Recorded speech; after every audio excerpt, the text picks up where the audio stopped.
சங்கீதம் 142. கர்த்தரை நோக்கி சத்தமிட்டு கூப்பிடுகிறேன், கர்த்தரை நோக்கி சத்தமிட்டு கெஞ்சுகிறேன். அவருக்கு முன்பாக என் சஞ்சலத்தை ஊற்றுகிறேன், அவருக்கு முன்பாக என் நெருக்கத்தை அறிக்கையிடுகிறேன்.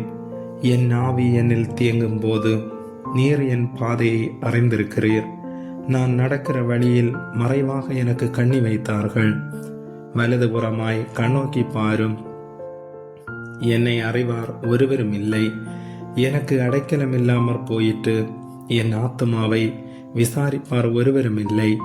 கர்த்தாவே, உம்மை நோக்கி கூப்பிடுகிறேன், நீரே என் அடைக்கலமும் ஜீவனுள்ளோர் தேசத்திலே என் பங்குமாயிருக்கிறீர் என்றேன். என் கூக்குரலுக்கு செவிகொடும், நான் மிகவும் தாழ்த்தப்பட்டேன்.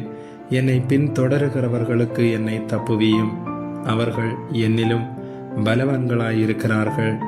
உமது நாமத்தை நான் துதிக்கும்படி என் ஆத்துமாவை காவலுக்கு நீங்களாக்கிவிடும். எனக்கு நீர் தயவு செய்யும் போது நீதிமான்கள் என்னை சூழ்ந்து கொள்ளுவார்கள். ஆமேன்.